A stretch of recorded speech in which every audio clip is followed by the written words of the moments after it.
बस संक्षेप में दो चार बातें आपके बीच में रख देता हूँ कि एक तरफ एक केस है, एक उसकी हियरिंग चल रही है, और दूसरी तरफ इलेक्शन कमीशन ये अभियान चला रहा है और बीच बीच में उसके प्रेस रिलीजेस आ रहे हैं and they are making all kinds of boastful, misleading, self congratulatory claims.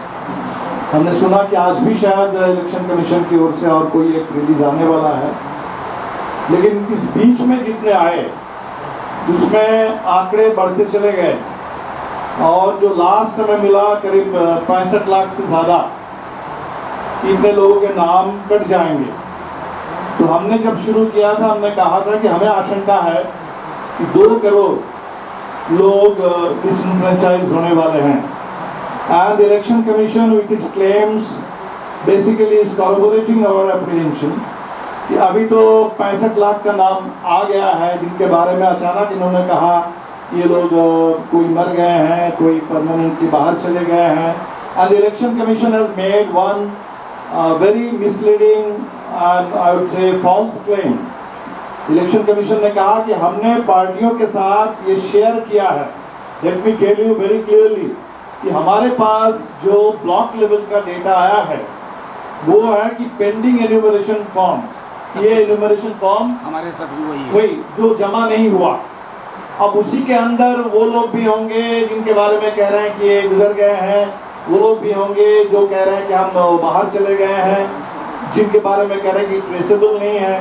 तो it's a very hidden kind of a thing, वो हमारे लिए डिकोड करना भी संभव नहीं है।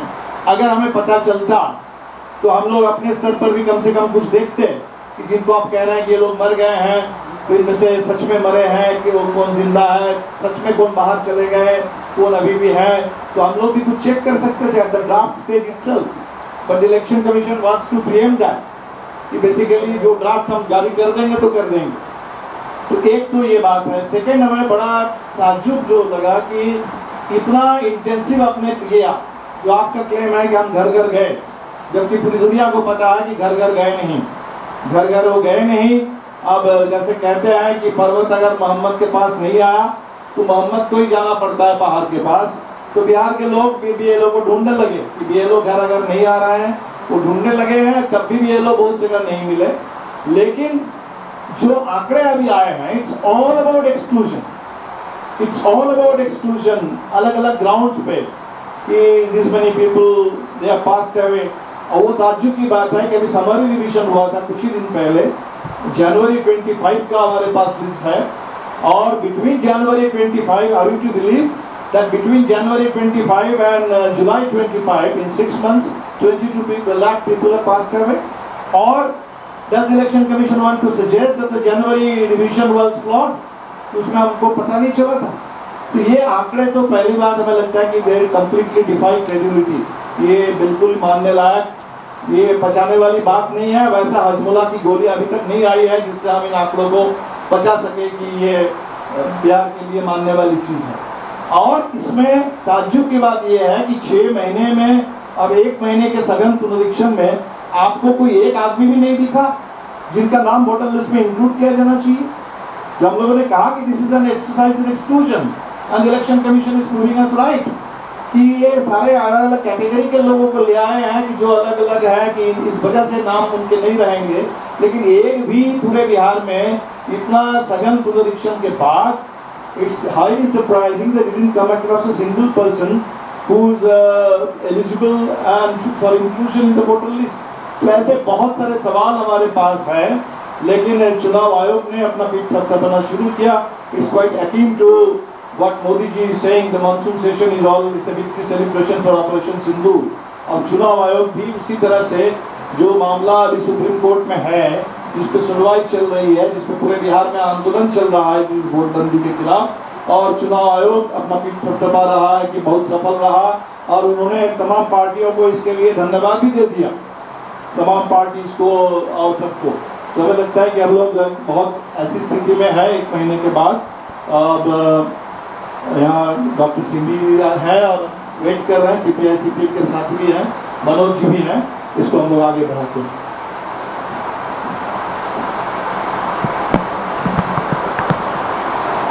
दोस्तों और मेरे साथ विराजमान मेरे अभिन्न मित्र,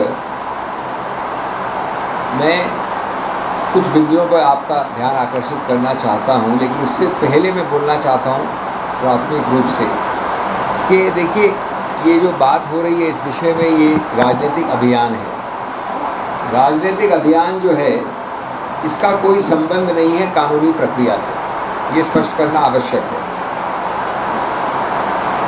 कचहरी का उच्चतम न्यायालय का अधिकार क्षेत्र है कि वो हमारी सब दलीलें मान लें और इसको अवैध करार कर दें।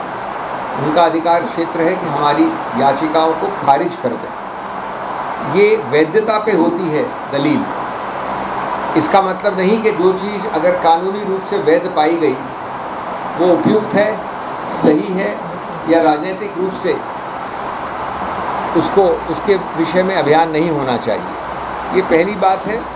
आज जो बात होगी, मेरे मित्र खास तौर से मेरे मित्र आ रही है आवाज़? आ रही है? मेरे मित्र खास तौर से बिहार से जो हैं और मेरे मित्र मेरे लेफ्ट पे जो बैठे हैं, ये सब आपको ज़मीनी सच के बारे में बताएंगे और निश्चित रूप से कुछ कानूनी बिंदु भी हैं जिनको हम दलीलों के तौर पे, याचना के तौर पे आपको समझाएंगे, न कि किसी रूप से किसी सब जुडिस मैटर पे टिप्पणी करने का उद्देश्य हो। दूसरा, मैं शुरुआत करने से पहले बहुत आदरपूर्वक, विनयपूर्वक हाथ जोड़कर चुनाव आयोग को कहूँगा कि ये मुद्दा राजनीतिक हट का नहीं है, राजनीतिक जिद का नहीं है, ये संस्थागत अहंकार का नहीं है। No institutional arrogance. इसमें कृपया आप पुनर्विचार करिए। पूरे देश में इसमें एक अभियान है, सब लोग आपसे अनुरोध कर रहे हैं और इसमें आप किसी भी एक राजनीतिक या संस्थापिक जिद पे नहीं अटके रहिए। तीसरा, जो मूल मुद्दा है कि 2003 के बाद यदि आपने लगभग 10 या 9 चुनाव किए हैं संसद के और असेंबली के, और उस वक्त तक जितने आपके पास ये प्रमाण पत्र थे, कभी आधार था, कभी एपिक था, ईपीआईसी, कभी राशन कार्ड था, अगर ये सब था तो न्यूनतम, अगर हम आपकी बात मान भी लें, जो हम कानूनी रूप से वैसे नहीं मानते हैं, तो आपको क्या जल्दबाजी थी कि जून के अंत जुलाई में ये अभियान शुरू करें, चुनाव से इसको संबंध करें, चुनाव से उसको लिंक करें, जो 3-4 महीने में है। क्यों नहीं आप ये प्रक्रिया चुनाव के बाद कर सकते थे? एक और चुनाव हो जाता, लेकिन ये जल्दबाजी नहीं रहती। ये पूरे प्रक्रिया को स्क्वीज करने की प्रयत्न 2-3 महीने में नहीं होता।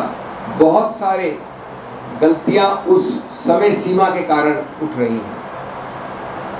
चौथा, एक बात बहुत महत्वपूर्ण है और आप लोगों के लिए समझना आवश्यक है, वो बड़ा साफ है लेकिन उसको एम्फसाइज करना आवश्यक है। औपचारिक वक्तव्य आ गया है बार बार चुनाव आयोग का, जो सीधा संकेत देता है कि ये नागरिकता की एक्सरसाइज है। मैं जरा इसको समझाऊं आपको, जो पहले इतना स्पष्ट और औपचारिक नहीं था। कारण ये है कि जब उच्चतम न्यायालय ने, और उच्चतम न्यायालय सिर्फ अनुरोध नहीं करता, सुझाव नहीं देता, आदेश देता है। उच्चतम न्यायालय के सुझाव और टिप्पणियां भी आदेश के बराबर होती हैं। जब उन्होंने कह दिया कि आप कम से कम ये कंसिडर करिए, और हमारा मानना है, मैं नहीं मानता बिल्कुल चुनाव आयोग का ये इंटरप्रिटेशन कि उसके अंतर्गत वो पूर्णतया आधार को इग्नोर कर सकते हैं, एपिक को इग्नोर कर सकते हैं, इत्यादि इत्यादि। लेकिन एक बार उनकी तरफ मान भी लिया जाए तो ये क्या अजीब सा अहंकार कि उन्होंने पर से औपचारिक रूप से आधार और एपिक और राशन कार्ड को नहीं मानने के लिए करीब करीब 2-3 बार वक्तव्य दे दिया है। तो अगर आप आधार, एपिक कार्ड और प्रमाण पत्र को नहीं लेंगे तो इसका मतलब तो एक ही है कि हमको प्रमाण चाहिए नागरिकता का। इससे एक बहुत महत्वपूर्ण प्रश्न आने वाला है, मुद्दा आने वाला है, इसलिए मैं इसमें बिल्डअप कर रहा हूँ आपके लिए।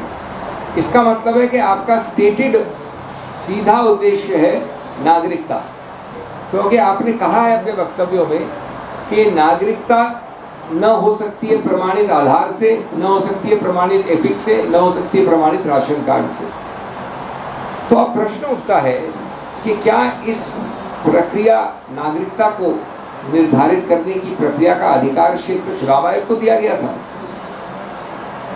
देखिए, नागरिकता को निर्धारित करने की प्रक्रिया जिसको अब मान गया है चुनाव आयोग, मैं दोहरा रहा हूं, मान गया है, इसीलिए आप मना कर रहे हैं ना आधार कार्ड पे, क्यों मना करते नहीं? तो वो शुरुआत होती है हमारे संविधान से, उसके बाद आता है सिटीजनशिप एक्ट, उसके बाद आता है फॉरेनर्स एक्ट, और अंत में आता है रिप्रेजेंटेशन ऑफ पीपल्स एक्ट। अंत में क्यों आता है मैं बताऊंगा आपको 2 मिनट में। लेकिन संविधान में एक बड़ा रोचक प्रावधान है, आर्टिकल अनुच्छेद 10। मैं आपको बोर नहीं करूंगा उसके डिटेल्स पढ़ के, लेकिन उसकी जो शुरुआत के शब्द हैं, continuance of the rights of citizenship. जो आदमी कंटिन्यू कर रहा है 5, 10, 15, 20 साल से, वो राइट्स अवरुद्ध पहली बात तो हो ही नहीं सकती। अब दूसरी बात, इसका मतलब ये नहीं कि कानूनी रूप से मैं इनकी सिटीजनशिप नहीं छीन सकता, मैं छीन सकता हूं। उसके लिए बड़ी विस्तृत प्रक्रिया लिखी गई है सिटीजनशिप एक्ट में।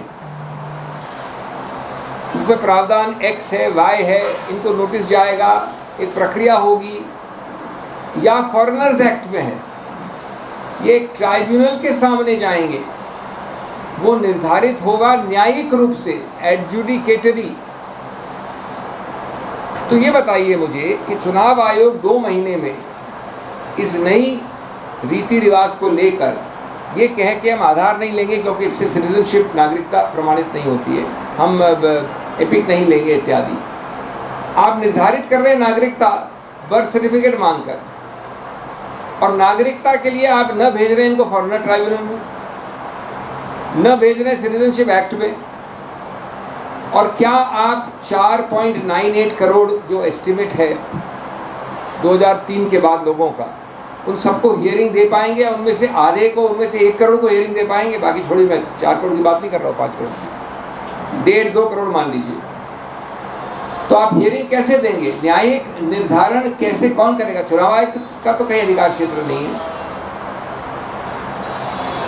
आपका कहना है कि आरोपीए में लिखा है कि नागरिक, निश्चित रूप से लिखा है नागरिक। उसी आरोपीओ को लागू करते हुए आपने एक समरी डिवीजन किया 6 महीने पहले और 10 इलेक्शन होल्ड किए।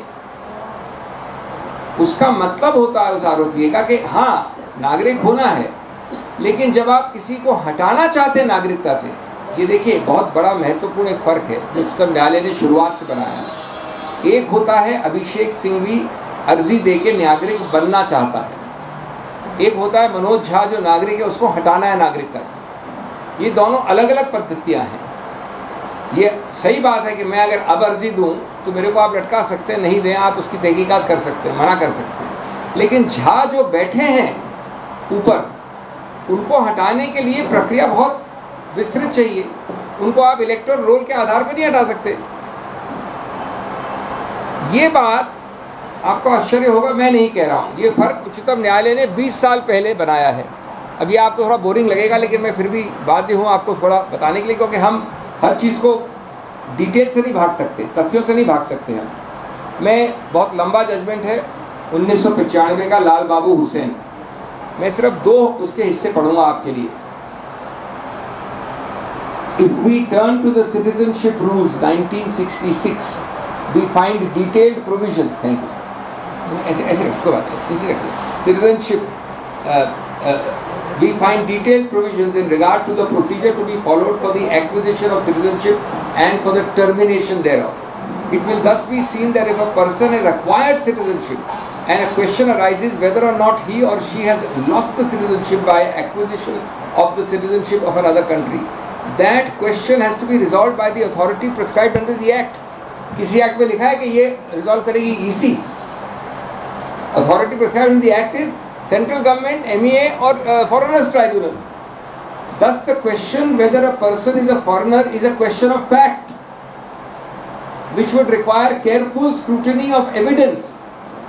since the inquiry is quasi judicial in character, आप ये बताइए कि चुनाव आयोग में रॉकेट है क्या कोई जो क्वेज़ाई जुडिशियल 1-2-1.5 करोड़ लोगों के लिए 1.5-2 महीने में कर लेगी? न्यायिक प्रक्रिया, नोटिस, जवाब, हियरिंग, सुनवाई, और अंत में फिर ये बड़ा एक और रोचक डिस्टिंक्शन किया अगले पन्ने पे। पहला वाला पैरा था 6, ये पैरा 7 पढ़ रहा हूँ अगर किसी को संदेह हो तो। 2 situations arise. The first where the name is to be entered on the rolls for the first time, जो मैंने कहा सिंघवी अर्जी देता है। आइए निरुत्तर जी, आइए, स्वागत है।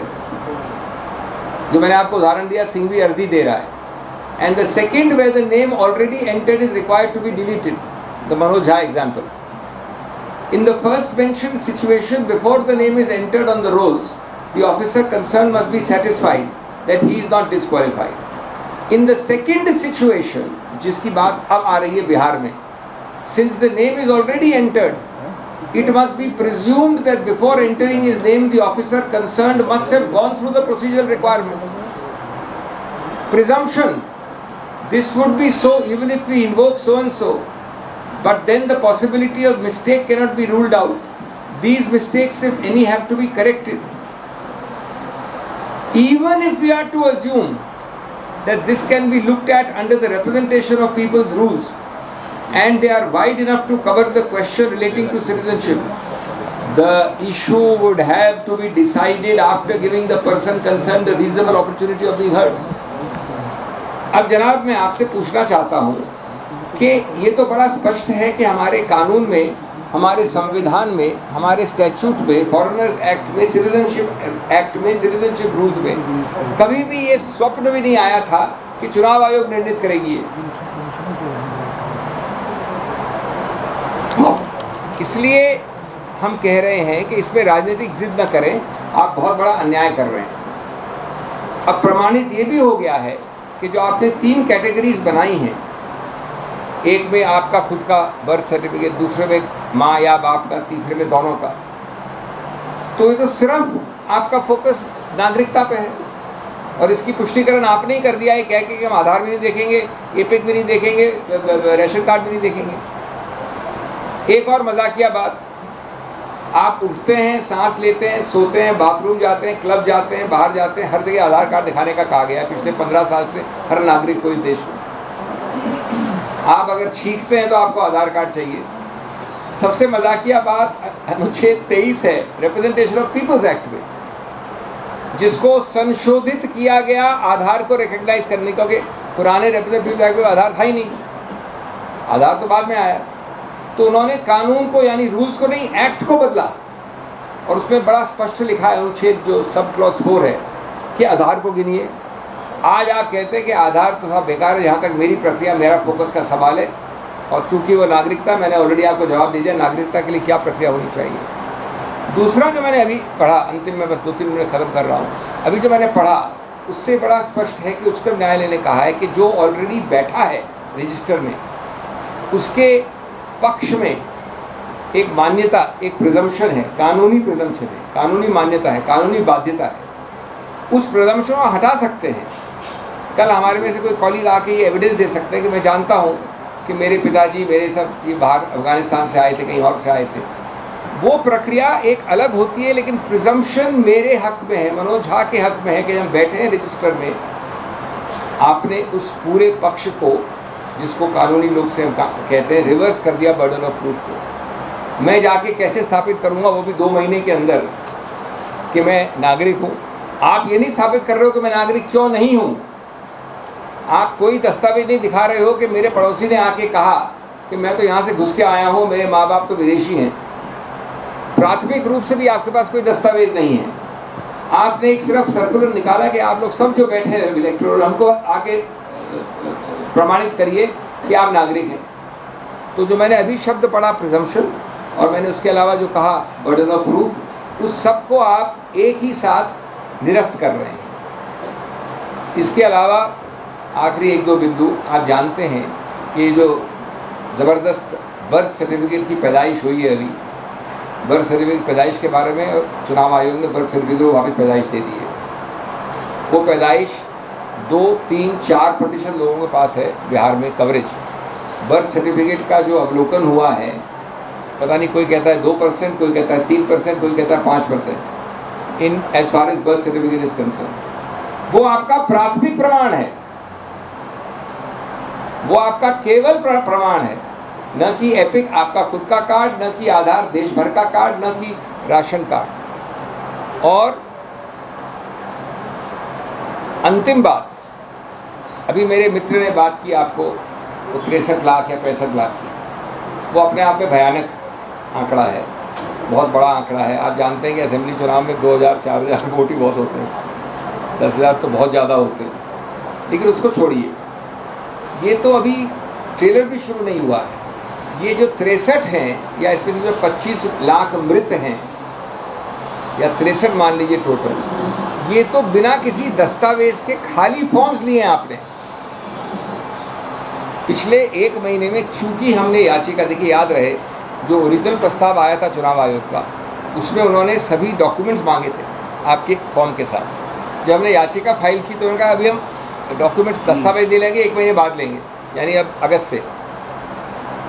तो ये तो बिना उसके सिर्फ एक कागज के आधार पे आप कह रहे हैं कि 63 लाख या तो मृत हैं या बाहर हैं। जो हमारा आंकड़ा था कि आप कम लगभग 2 करोड़ पे आप दुष्प्रभाव कर सकते हैं, वो तो अब दस्तावेज के बाद शुरू होगा। और शुरू कब होगा? 2 अगस्त को होगा। ख़त्म कब होगा? 30 सितंबर को होगा। ये 55-60 दिन में आप सुनवाई कर लेंगे, अवलोकन कर लेंगे, वैल्यूएशन कर लेंगे। तो सबसे बड़ा हनन है मूल ढांचे का, समतल ज़मीन का, लेवल प्लेइंग फील्ड का, लोकतंत्र का। इसलिए हम वापस मैं बात अपनी अंत करना चाहूँगा ये बोल के कि प्रार्थना है हाथ जोड़ के कि इसमें आप अहंकार, संस्थागत अहंकार पे खड़े नहीं रहिए। इसको अभी भी रोकने का समय है। बहुत बहुत धन्यवाद। शुक्रिया। मूलतः ये लड़ाई, ये संघर्ष न्यायालय के अंदर अभिषेक जी, कपिल जी और बाकी सारे लोग लड़ रहे हैं, लेकिन इसका एक दूसरा पहलू है।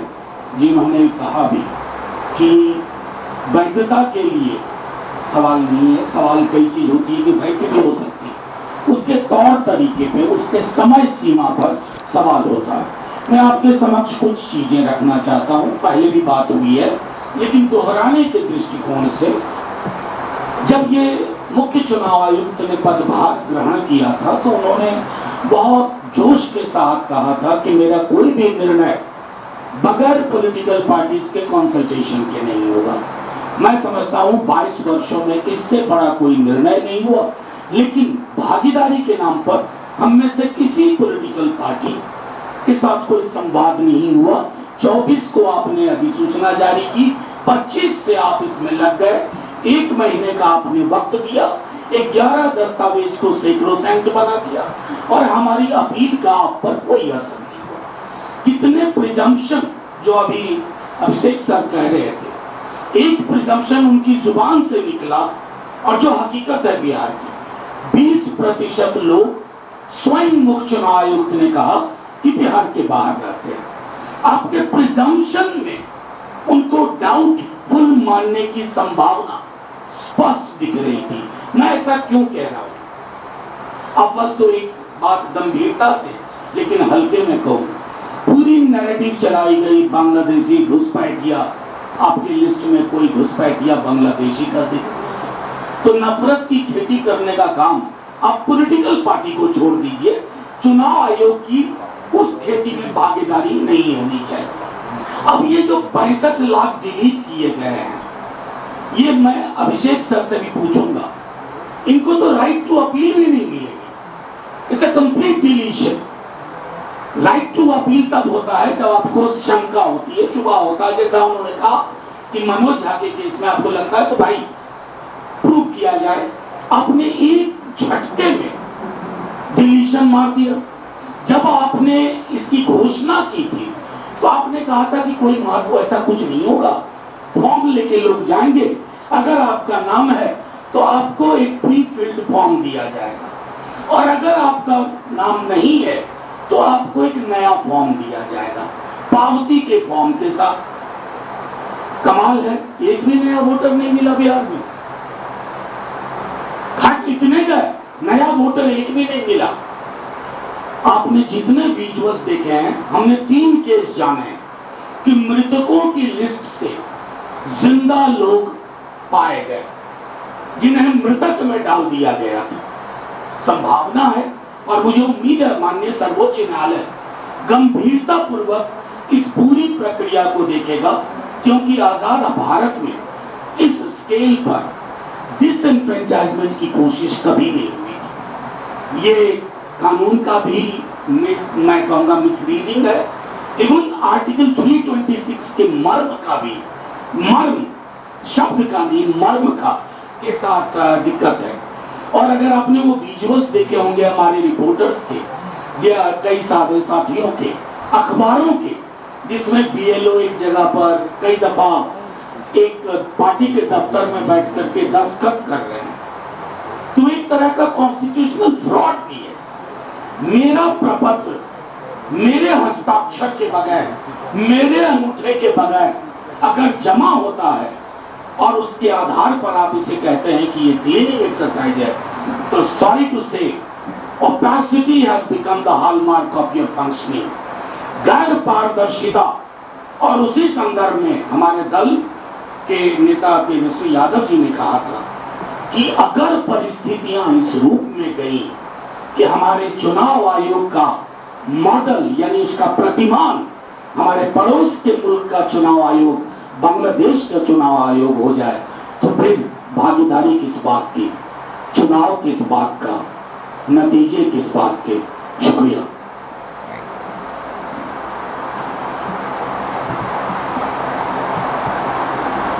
मेरे ख्याल में विस्तार से चर्चा हुआ है, खास करके अभिषेक जी जो वाकिफ है पूरे मामले से वो आपके सामने रखा है। हम सीपीआईएम से 2-3 बात जोड़ना चाहते हैं। एक तो हम पहले कभी नहीं देखा कि चुनाव आयोग इस किस्म का फैसला बगैर कोई सलाह मशवरा पॉलिटिकल पार्टी के साथ करते हैं। हमेशा चुनाव आयोग का यही कहना रहा कि हम मानते हैं कि राजनीतिक पार्टी के बिना चुनाव नहीं हो सकता, तो इसीलिए जरूरी है कि सारा फैसला, और मिसाल के तौर पे आप जानते हैं ये जो मॉडल कोड ऑफ कॉन्डक्ट है ये कोई कानूनी इसका दर्जा नहीं है। पॉलिटिकल पार्टियों का जो आम सहमति से ये पारित है और किसी ने आदर्श आचरण संहिता को कभी चैलेंज नहीं किया। ये रही पहली बात। दूसरी बात है कि हम देख रहे हैं कि एफिडेविट में उन्होंने ये बात को पुष्टि के लिए कि पूरे देश भर में ये विशेष सघन सुधार होगा, वो एक इंडिपेंडेंट स्टडी के बारे में बोल रहा है। वो स्टडी से हम प्रभावित होकर पूरे देश भर में ये SIR करेंगे और उसका शुरुआत है बिहार। तो ये कौन सी इंडिपेंडेंट स्टडी है, कौन इसमें शामिल है? क्योंकि जैसे मनोज जी भी बोल रहा था, कोई भी पॉलिटिकल पार्टी को ऐसा सुझाव नहीं दिया है, तो उनको जरूर ये बताना पड़ेगा सिर्फ कोर्ट को नहीं, देश के अंदर कि कैसे हुआ है। हम ये प्रेस कॉन्फ्रेंस करने के लिए मजबूर है क्योंकि जो मामला लंबित है कोर्ट में, नॉर्मली हम इसके बारे में बाहर में इतना ज़्यादा सवाल नहीं उठाते हैं। लेकिन आपको याद रहेगा ये SIR के बिहार में घोषणा होने तुरंत बाद जब विरोधी पार्टियों ने ये सवाल उठाया, चुनाव आयोग से नहीं उसका स्पष्टीकरण देने के लिए भारतीय जनता पार्टी सामने आ गया। तो इसीलिए ये SIR जैसे मसले लेकर चुनाव आयोग के पहले चुनाव आयोग का जो फैसला है उसको संरक्षण देने के लिए, उसको पुष्टि देने के लिए भारतीय जनता पार्टी बात करने लगे। तो ये तो मामला तो शुरू से उन लोगों की ओर से राजनीतिक हो चुका है।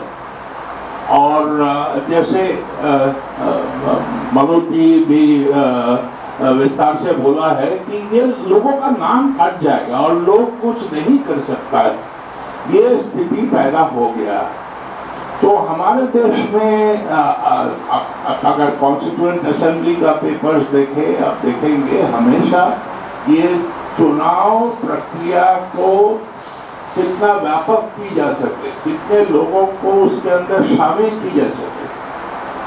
हमारा इंक्लूसिव डेमोक्रेसी है और यहाँ पे पूरा जो दृष्टिकोण है कि कैसे लोगों का नाम काटा जाएगा, तो ये हमारी बुनियादी सोच देश के अंदर चुनाव के बारे में, चुनावी लोकतंत्र के बारे में उसके बिल्कुल प्रतिकूल है। तो इसीलिए हम वोट में तो जो लड़ाई चल रहा है चलाएंगे, लेकिन बाहर में भी लोगों के बीच में हम जाएंगे। और ये अच्छी बात है कि तमाम जो विरोधी पार्टियां हैं वो भी इकट्ठा हुए हैं। इस हद तक कि एनडीए के अंदर शामिल पार्टियां भी इसको लेके सवाल उठाना शुरू किया है। तो इसीलिए ये लड़ाई चलेगा बिहार में, और अगर वो इसी के ऊपर आड़े रहते हैं पूरे देश में ये लड़ाई होगा और हम इसके लिए वचनबद्ध हैं। कोई डेडिकेटेड सवाल अगर कोई हो, ये क्वेश्चन अगर आ सकते सवाल लेकिन confined to this issue. Sir, you just spoke about taking it to the people and building on the issue. How is that going to happen? Last time also Manoj ji आपने कहा था कि सड़कों तक पहुंचेगी ये लड़ाई। जिस समय प्रेस कॉन्फ्रेंस आप लोगों ने की थी, तो how is it, because the EC is going forward with whatever it's doing and the Supreme Court will take its own time. So what is the way forward? I think tomorrow is the day. Sir, as you said, the legality is not in question since the Supreme Court agrees that under Article 26 there is a constitutional mandate that the EC has. I didn't say that. I didn't say that. Please don't say that. Please don't say that. Okay. You finish your question, I'll answer. This is what the EC's understanding is. That's the it. EC has been saying that under Article 23, 26, and that's what the Supreme Court, according to EC, has agreed to. And if there is large-scale deletion, don't you think the only resort is to boycott the elections?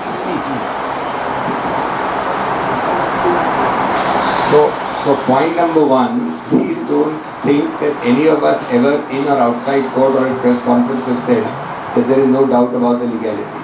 This is the farthest from the truth you can get. The legality is very heavily in question. What I said today in the beginning is that process is about validity, about legality. It has nothing to do with the political abhiyan, a political movement. Things which are legally valid or invalid can be completely inappropriate, inapposite in the political field. That's point one. Point two, obviously the way forward is already started. Don't you see a political campaign going on in Bihar by the opposition unitedly? Every day they are doing something, we are seeing it. So that campaign is ongoing. There is no inhibition because the matter is pending in court. And thirdly, the court will decide various aspects which I have spoken to you about today. But the EC can independently, totally, if they are not having institutional arrogance or political zid, can easily stop this and do the same exercise after the elections. There is absolutely no reason to link it with a particular election in 2 months. मैं थोड़ा आंदोलन के बारे में बता दूं। पूरे जुलाई महीने में आपने देखा होगा कि बिहार में ये जन जन का मुद्दा बन चुका है। 9 जुलाई जो ऑल इंडिया हड़ताल थी मजदूर संगठनों की ओर से, उसको बिहार में वोट बंदी के खिलाफ चक्का जाम के रूप में बिहार के लोगों ने ऑब्जर्व किया। और अब जब ये आंकड़े आने लगे हैं, करीब 65-66 लाख तो इलेक्शन कमीशन खुद बोल रहा है। और जो अभिषेक मनु सिंघवी साहब ने बताया अभी कि असली खेल तो अब शुरू होगा, क्योंकि अभी तो चुनाव आयोग ने कहा था कि आप जैसे भी हो जमा कर दीजिए फॉर्म, डॉक्यूमेंट बाद में देने से भी चलेगा। तो अभी तो वो डॉक्यूमेंट वाली परीक्षा शुरू होगी और इसमें दोनों बातें हैं। एक, जो डॉक्यूमेंट लोगों से मांगा जाएगा वो डॉक्यूमेंट लोगों के पास नहीं है, ये बात बिल्कुल साफ है। जो डॉक्यूमेंट लोगों को मिल सकते थे वो है डोमिसाइल सर्टिफिकेट और कास्ट सर्टिफिकेट, और ये दोनों के सप्लाई लाइन पूरी तरह से चोक्ड है। डॉक्यूमेंट सप्लाई छोड़ दीजिए, आवेदन जमा करना अब असंभव हो गया है। लोग आवेदन नहीं कर पा रहे हैं कि हमें डोमिसाइल सर्टिफिकेट चाहिए या हमें कास्ट सर्टिफिकेट चाहिए, तो डॉक्यूमेंट का रास्ता बंद है। इसका मतलब है कि जब डॉक्यूमेंट मांगा जाएगा, इंसिस्ट किया जाएगा, तो वो जो हमारी आशंका थी कि 2 करोड़ लोग छट जाएंगे, वो बिल्कुल सही जगह पर है। दूसरा, उससे भी एक खतरनाक और पहलू है कि ईआरओ के पास ये अधिकार छोड़ दिया गया, डिस्क्रिशनरी पावर। इलेक्शन कमीशन को पता है कि ढेर लोग डॉक्यूमेंट नहीं दे पाएंगे, तो बिना डॉक्यूमेंट जो फॉर्म सबमिट होगा, इसके बारे में क्या करना है ये फैसला ईआरओ करेगा। कंप्लीटली आर्बिट्ररी फैसला इसमें हो सकता है, इसमें कहीं कोई पारदर्शिता नहीं होगी, और इसमें वो जो आखिर में जब लोगों को पता चलेगा तो उसके बाद लोग कहां किस प्रक्रिया में जाएंगे इसके लिए। इसका मतलब है कि इस चुनाव में, और शायद इसी वजह से इसको इस चुनाव से जोड़ा गया, नहीं तो बात तो बिल्कुल सही बात थी कि अगर it's all about purification of electoral list, उसको और दुरुस्त कर रहा है, ये तो बाद में आराम से किया जा सकता था। इसको चुनाव से तो शायद इसीलिए जोड़ा गया कि अफरा तफरी में इसी में लाखों लाख लोग बाहर हो जाए। तो एक्सक्लूजन, लोगों को डिसएनफ्रेंचाइज करना, शायद यही इस पूरे अभियान का मकसद है, और उस मकसद की ओर धीरे धीरे लोग बढ़ रहे हैं। हमें लगता है कि बिहार लड़ेगा। अगर आप महाराष्ट्र से अगर कंपेयर करें बिहार को, तो महाराष्ट्र में सब कुछ हो जाने के बाद अब बातें शुरू हुई हैं, वो सब कुछ हो जाने के बाद। लेकिन बिहार में देखिएगा 24 जून को सर्कुलर आया और 25 तारीख से थोड़ा समय लगा लोगों को जानने में, समझने में कि मामला क्या है। लेकिन इस मामले में सबसे शायद देश में जागरूक प्रदेश बिहार है, जहां लोगों को लड़ना आता है, लोग लड़ते रहे हैं और लड़कर ही जिंदा रहते हैं। वो चाहे प्रवासी मजदूर हो, चाहे बिहार के अंदर काम करने वाले मेहनत कश हो, लोग लड़ रहे हैं लगातार। और वो भी खास तौर पे एक ऐसे चुनाव में जहां ये चुनाव बदलाव का चुनाव, सबको पता है ये चुनाव सरकार को बदलने वाला चुनाव है, क्योंकि सरकार का एक तरीके से एक्सपायरी पीरियड पूरा हो चुका है।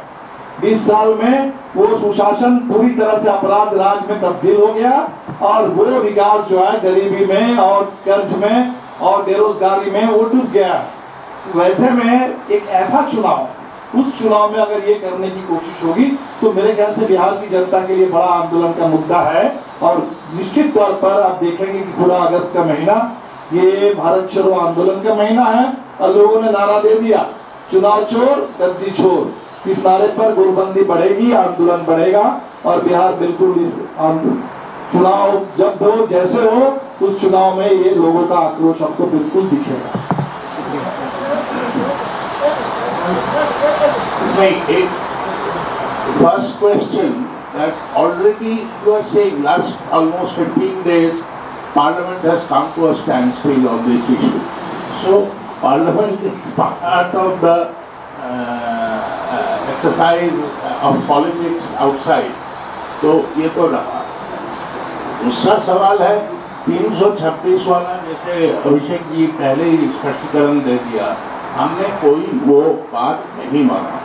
और मैं एक छोटा सा जो जानकारी देना चाहता हूँ, ये जो एफिडेविट आया है इलेक्शन कमीशन से, वहाँ पे एक भी ऐसा नॉन सिटीजन का लिस्ट में होने का हवाला नहीं दिया। तो अपेरेंटली पूरा मतलब पूरा जो एक्सरसाइज है उसके पीछे मेन कारण है नॉन सिटीजन ढूंढ निकालना है। लेकिन एफिडेविट में तो किसी का कोई जिक्र हमने देखा नहीं। तो इसीलिए वो स्पष्ट है जो दिवंगत जी जिस बात से शुरू किया है, ये एक्सरसाइज रिविजन का नहीं है। ये एक्सरसाइज जो गरीब दलित और कमजोर जो तबके हैं उनको सूची से बाहर निकालने का है। कोई एक बार हंसकर बोला था कि ये सब कुछ कर ले, लेकिन अगर इंपोर्ट बाहर से नहीं होगा वोटर कुछ नतीजा अच्छा नहीं होने वाला है। तो बिहार में अभी जो स्थिति है वही स्थिति है। अगर बाहर से कोई इंपोर्ट करके कोई होकर लाए तो अलग बात है, नहीं तो लोग लड़ेगा और एकजुट होकर लड़ेगा। ऐसे पॉलिटिकल पार्टी एकजुट है, लोग में भी वो आगे बढ़ेगा। थैंक यू, शुक्रिया। Thank you sir.